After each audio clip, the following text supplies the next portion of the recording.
Coming up in the program, we'll catch up with all the news from the opening round in Japan. We'll detail all the differences between the various race categories in the Asian Le Mans Series.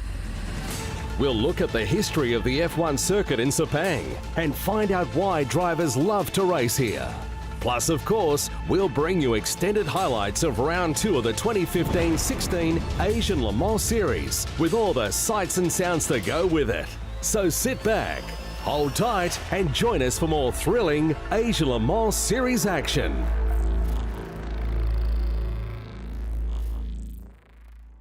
Before we get into all of the action from Malaysia, let's take a quick look back at the opening race of the season in Japan. Shinji Nakano and Nicholas Leutwiler took the top honours, winning both the LMP2 category and the overall crown, as the race performance team won by more than a lap.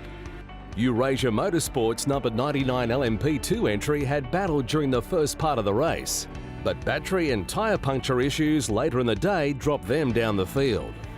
That allowed the GT class pole setters, Clearwater Racing, to cross the line in second overall in their number 3 McLaren 650S GT3 and clinch the GT category. In third and winning the LMP3 class was the number 1 DC Racing Ligier, who impressed in their debut race. Meanwhile, the GTM winners were the KCMG trio of Christian Reed, James Munro and Paul Ip in their Porsche GT3 Cup car, finishing 8th overall. Several other teams showed flashes of promise throughout the 2-hour race, suggesting that Sepang could be even more keenly contested.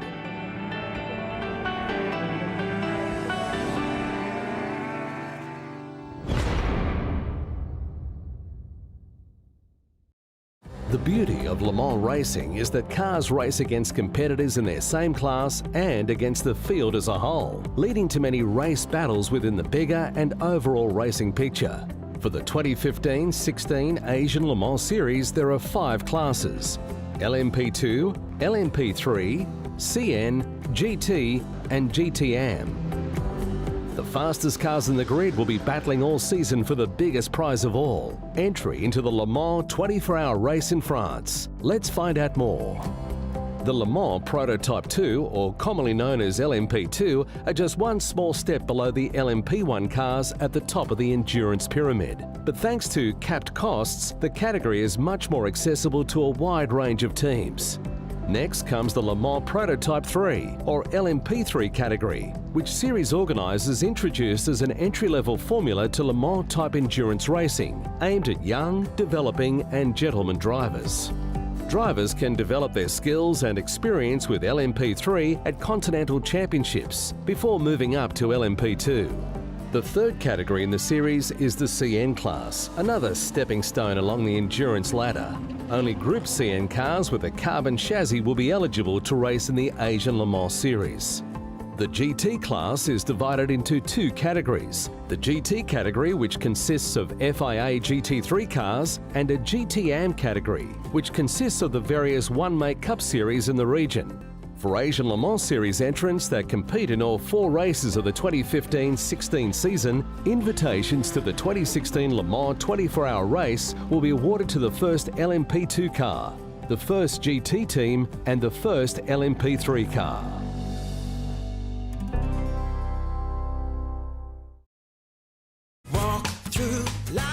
Welcome to the second round of the Asia Le Mans Series here in Malaysia. Unlike the last time out in Fuji, the sun is shining and there's smiles all around ahead of this 3-hour endurance race.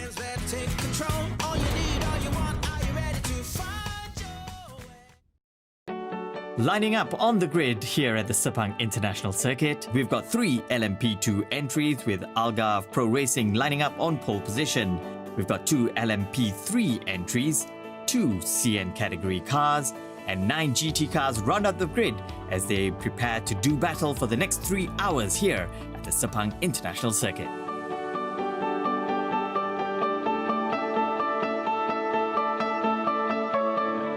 Round 2 of the Asia Le Mans Series got off to a flyer, with Eurasia's Richard Bradley storming into the lead with a move down the inside after starting in third. pole sitter Michael Moonman looked to have recovered after a poor start to take second place for Algarve Pro Racing, but Shinji Nakano from Race Performance again passed the Swiss driver whose team was making their Asian Le Mans Series debut. Bradley continued his searing pace early on, setting what would ultimately be the fastest lap of the entire race in just the second lap. Meanwhile, the GT cars were battling hard to stay on the coattails of the leading trio, with Clearwater Racing and Absolute Racing both moving up a place from the start. Further down the field, Australian Joshua Hunt in the Nexus Infinity Ferrari was battling with German driver Dick Muller in the number 91 BMW Z4, with Hunt getting the better of the early exchanges against the supposedly higher-rated Muller. Bradley continued to apply pressure from the front, with the Briton showing exactly why he is a former winner at Le Mans as he built up a sizable lead. Nakano remained in second, but Bradley was soon out of sight.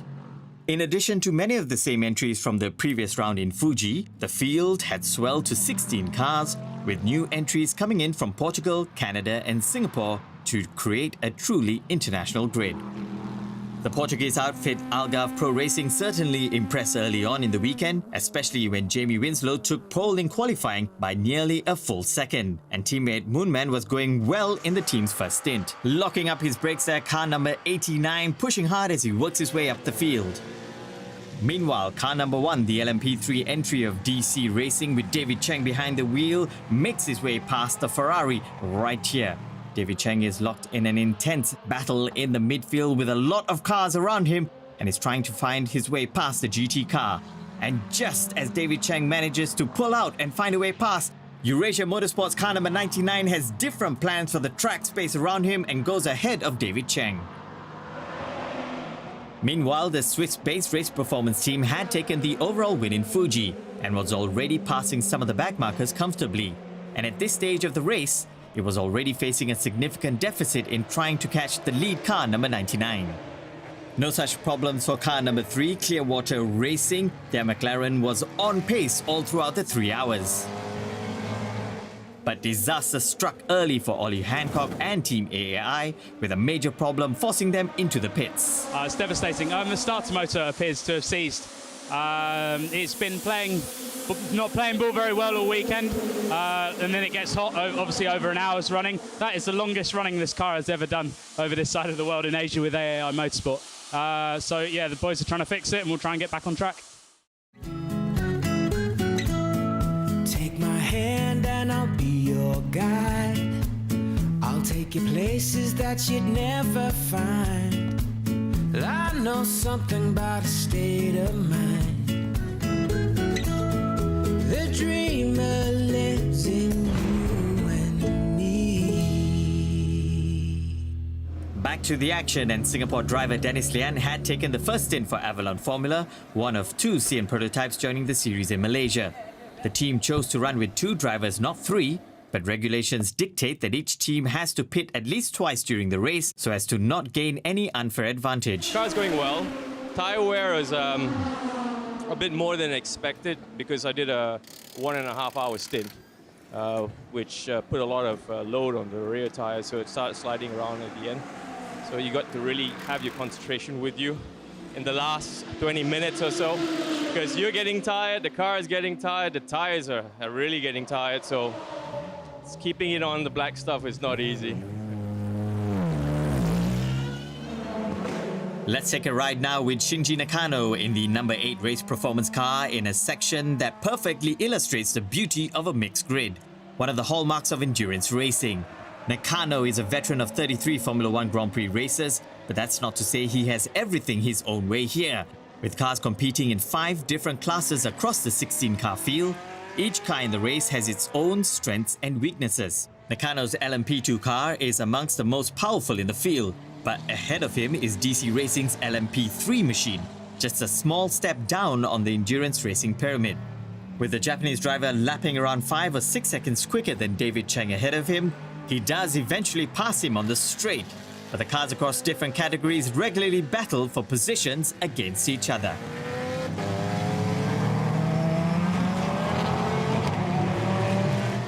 As Shinji Nakano continues to slice his way through the midfield, David Cheng in the LMP3 car watches from afar and gets inspiration himself as he makes a pass on the number 3 car of Clearwater Racing to continue making his way around the Sepang circuit. At the front, Bradley handed over to William Locke, but 3 spins on a difficult second lap saw Eurasia drop to second place. That put race performance in the lead after 25 laps in the books, with Nakano's experience and consistency allowing him to pull away from Locke, who was racing in an LMP2 car for just the second time in his career, round 1 in Fuji being the first. Absolute Racing's Jeffrey Lee had handed over to young Belgian driver Alessio Picarello, who had barely raced in any format over the past 2 years, but had been hugely impressive after relocating to Asia for the autumn, winning several rounds of the Formula Masters China Series and taking like a duck to water behind the wheel of an Audi R8 as well. Picarello's pace soon ranked him in the top half of the field, faster than many other far more experienced drivers, and posting his fastest time of 2 minutes 8.3 seconds just 7 laps into his team's middle stint. There was more trouble in the LMP3 class, though this time with DC Racing returning to the garage. Finished my first stint and Thomas got in the car, did a few laps, and it looks like we lost the drive shaft. So the mechanics, luckily Thomas was able to bring the car back in. Also we have the support of Von Roque, so we're working forward and we just want to get this car back out and keep in the fight. With Spirit of Racers Portuguese driver Rui Aguas putting in a mammoth 65 laps over the course of the afternoon, it was the Portuguese team, Algarve Pro Racing, that was making solid progress in second, with Dean Kotsumidis here chasing down Dominic Ang in the Nexus Infinity Ferrari. Kotsumidis has taken part in several editions of the well-known Bathurst 12-hour race in his native Australia and has a wealth of experience in endurance racing. On board now with car number 21 Avalon Formula as they are passed by car number 99 Eurasia Motorsports. Back in the Audi R8, 22-year-old Picarello, who won the Germany-based ADAC Formel Masters Championship in 2013, was chasing down one of his 7 rivals in the GT class, showing maturity beyond his years and having benefited hugely from living with the Shanghai-based Absolute Racing team for several months. With the midpoint of the race fast approaching, the other CN entry, car number 69, Atlantic Racing Team from Canada, was making its way through the field. All of the circuits on the 2015-2016 Asian Le Mans Series are special in their own way, but Sepang is a particular favourite of many drivers and teams. The pressing heat makes an endurance race that much more challenging, and the significance of it being an F1 track is no breeze to begin with. Let's take a closer look at Malaysia's unique racing mecca. Sepang is definitely one of the motorsports hub in Asia, and in particular in Southeast Asia. We saw that the ACO is going to put, let's say, more power behind the organization and everything that is needed to make it a success. The track actually started back in 1999. It's almost been 17 years now. I would consider this is a technical track with 2 of the main straights. The width of the track is about 22 to 25 meters, which allows competitive overtaking. We have different gradients in terms of the track level. I think that makes the whole thing more competitive. That's why we call it, it's quite a technical track. Well, what I like about Sepang is the fact that it's got a little bit of everything, especially suited to these LMP2 cars. It's got the high-speed downforce corners, which it really likes, but you also have to be patient and technical on the low-speed corners as well. Very demanding physically, especially when you drive a CN car or any high downforce vehicle. And it's very, very hard on cars as well. Brakes, because of the ambient temperature, it puts a hell of a toll on race cars as well as the drivers. In this circuit, with the Gs, with the temperature, and in a car like this, it's tough. The PC and especially like for the McLaren is the carbon monocoque. It will be after 2-hour race, then the temperature will keep inside. It's like the sauna, the steam. So it's really, really very hard job for the driver. Comparing to Fuji, where we started this season a month ago, where it was very cold and we had temperatures down to 10, 15 degrees, the very high temperatures in Sepang require a high consistency of the fuel. The performance has to be consistent even in high temperatures like here. Michelin is always very attracted by a series where we can play with both prototype and GT cars at the same time. In Asia, you can go from Shanghai beginning of the year to Sepang any time of the year with a large spectrum of temperature, and we don't want to oblige the team to have to redo all the testing, so we come with a reference tire which is able to absorb, let's say, this gradient of temperature. It's special for me because it's a F1 circuit, and this one is really big with long straights. They're more like a smaller circuit. It's a very interesting track, a nice track. It's very hot, but it's palms, very modern. I like this track.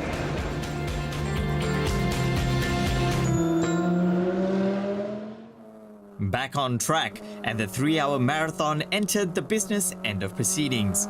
Race performance was solidifying its grip on the standings. Having led since lap 25, the duo of Shinji Nakano and Nick Ludweiler were keen for their second straight win. The nearest challenger was Algarve Pro Racing, who had moved past Eurasia into second spot, but was still some way off the lead.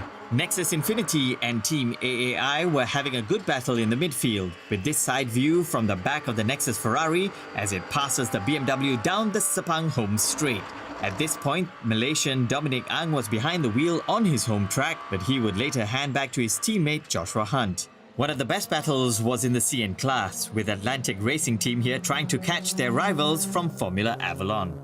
Clearwater Racing's McLaren, ahead on track here, was again leading the GT division and running 4th overall, even if it was several laps down on the leaders from the LMP2 category.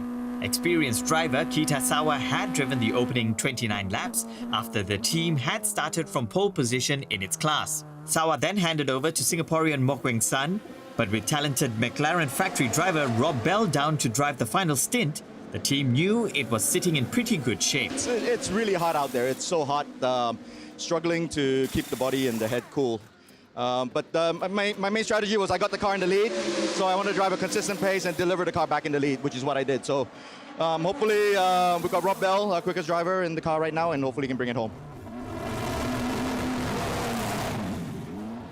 Over in the Audi R8, Alessio Piccarello handed over to Korean driver Andrew Kim after completing 32 laps.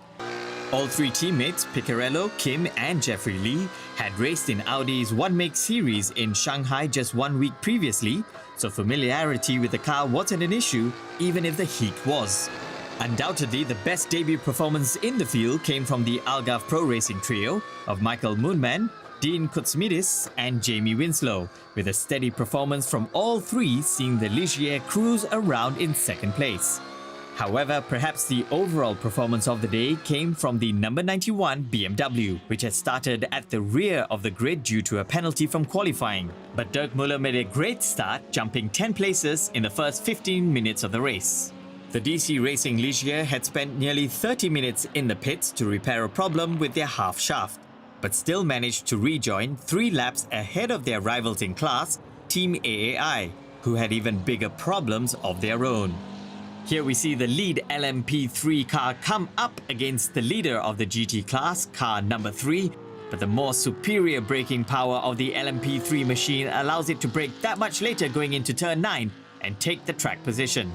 Meanwhile, all 3 of Team AAI's GT cars did very well and would go on to finish in the top 6 of the highly competitive GT category.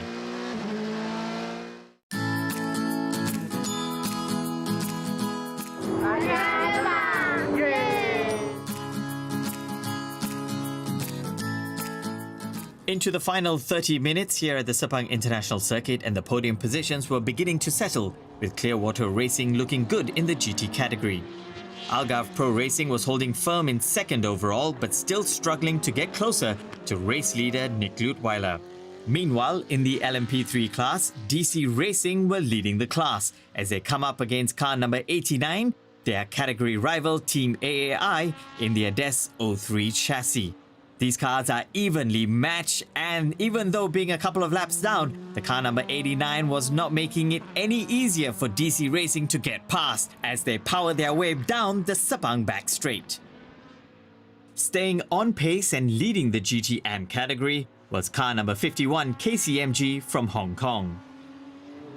We ride on board now with car number 1 DC Racing, and ahead of him it's car number 38 Spirit of Race from Switzerland. The LMP3 car comes up closer to the GT car and manages to get past on the inside of the corner going down the back straight. Riding on board with leader car number 8 Race Performance with Niki Lutweiler at the wheel. Even at the closing stages of the race, the drivers have to keep their concentration. In this one section of racing, we have 3 categories fighting for track position. The LMP2 car manages to pass the CN category car of 21 Avalon Racing, and then Niki needs to settle the Oreca chassis and position himself to attack car number 90 Team AAI Mercedes AMG. The LMP2 car has so much more grip compared to the GT car and manages to pass around the outside on the penultimate corner here at the Sepang circuit.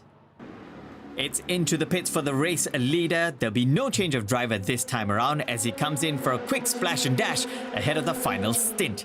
Nick Lutweiler remains in the car. It's a bit of a stuttery start, but nonetheless he gets his LMP2 machine back out on track.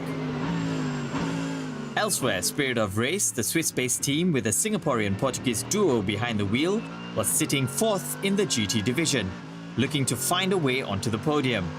Rui Aguas did the bulk of the driving for the team as they looked ahead, but rivals Nexus Infinity were just a little further behind, ready to capitalize on any mistakes. In the end, the pair had to settle for 4th, 7th overall, unable to repeat their podium finish from Fuji when their Ferrari crossed 4th overall and 2nd in the GT class.